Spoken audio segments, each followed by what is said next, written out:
Hands up if you know what this is. So if you're an ardent collector of any artist, really, you may be familiar with a white label. This is a promo disc which would be sent out to DJs, to promoters, to, really anything, radio stations, to try and get airplay and promotion for an upcoming product. So this is a very small piece of Quo history. They would have had loads of these made to send out to many places, and this is an advanced DJ copy of Ain't Complaining. But it's not the entire album, it's only a selection of such. So if you've never seen one of these before, let me explain how this works. So this side with the white label on has nothing on it, right? It's just blank. It's just a blank piece of vinyl on one side, no tracks on there. I think if you put it on there, it'll just go whoop across like that. So if you turn this over, on this side, hopefully I can get it, you can see the grooves in there as I try and reflect it off some light. You can see the grooves of the tracks that are there. So let me read what is on here. So this is promo record featuring Ain't Complaining, Who Gets the Love, Cross That Bridge, and I Know You're Leaving. Now, Ain't Complaining and Who Gets the Love were released as singles.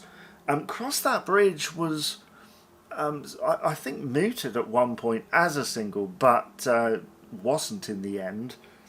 They're certainly seen performing it on a TV show in Europe. It might have even been one out there.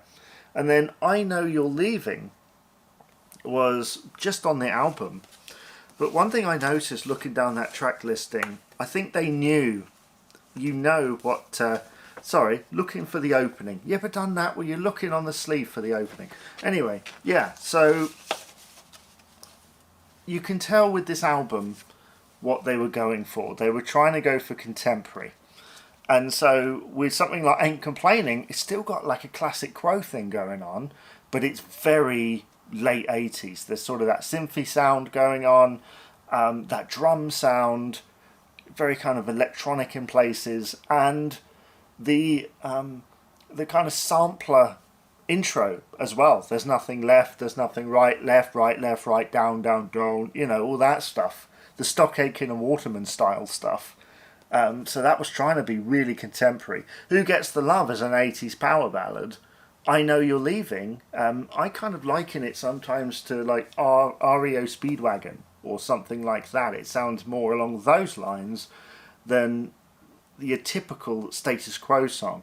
Cross That Bridge, though, I can imagine a lot of DJs going for that because it has that typical Quo sound, is what you expect. I do think they maybe, I don't know because I haven't seen another one of these, but maybe they released different ones to promoters with different tracks on at various times. Who knows? But for me, they missed a trick not putting Every Time I Think of You on here, considering that is one of the strongest tracks on the album. I know Rhino told me in an interview a few years ago that he didn't think it was finished, or it felt unfinished.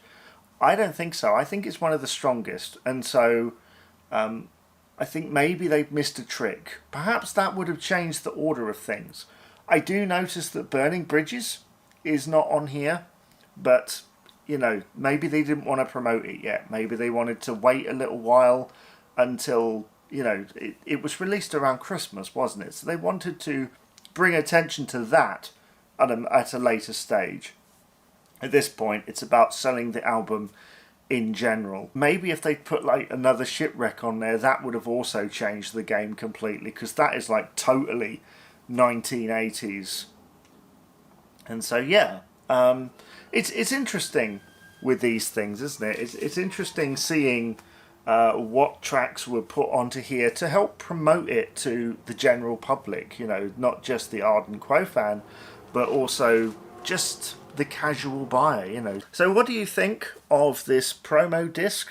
Listening to it the other day, I didn't notice any difference in mixes or anything, so that was all tied down. I don't really know when this would have been issued, maybe around the time of the album coming out, so everything would have been finalised. Have you ever seen one of these before? Like a white label? Have you ever seen that before? Do let me know in the comments below.